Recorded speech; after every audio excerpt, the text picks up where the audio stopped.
Le verdict attendu aujourd'hui dans le procès de Willy Bardon pour le meurtre d'Élodie Kulik dans la Somme en janvier 2002.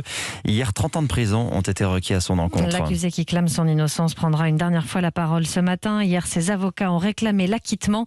Lionel Gougelot suit les audiences pour Europe 1. Un dossier d'accusation qui n'est qu'un château de sable, des preuves qui n'en sont pas. Pendant leurs 4 heures de plaidoirie, les 3 avocats de Willy Bardon ont tout fait pour instiller le doute dans l'esprit des jurés. Le doute sur la fiabilité des témoignages de ceux qui ont dit reconnaître la voix de Willy sur 2 secondes de la bande-son de l'appel d'Élodie Kulik au plombier au moment de son agression. Le doute sur les ragots, les rumeurs qui ont dressé le portrait d'un prédateur sexuel potentiel. Le doute enfin sur une enquête déloyale, selon eux, qui a fabriqué un coupable idéal alors qu'aucun élément matériel, ADN ou empreinte digitale ne permettait de le mettre en cause. Alors bien sûr, comme l'a dit l'avocate générale, la salle d'audience résonne encore des gémissements d'effroi d'Élodie, mais l'un des défenseurs de Bardon, Stéphane Dacot, implore les jurés de ne pas se réfugier derrière ce qu'il appelle la facilité de l'émotion. Bien évidemment qu'il y a de l'émotion, c'est normal et c'est compréhensible. Je l'ai dit, je ne peux imaginer un seul instant la douleur et la vie de Jackie Kulik au quotidien. Par contre, si on s'arrête à ça, si on filtre ce dossier au seul regard de la douleur des parties civiles, on s'égare, on s'éloigne et on risque de se perdre. Willy Bardon aura encore quelques minutes à la reprise de l'audience ce matin pour tenter de convaincre qu'il n'était pas sur les lieux du crime.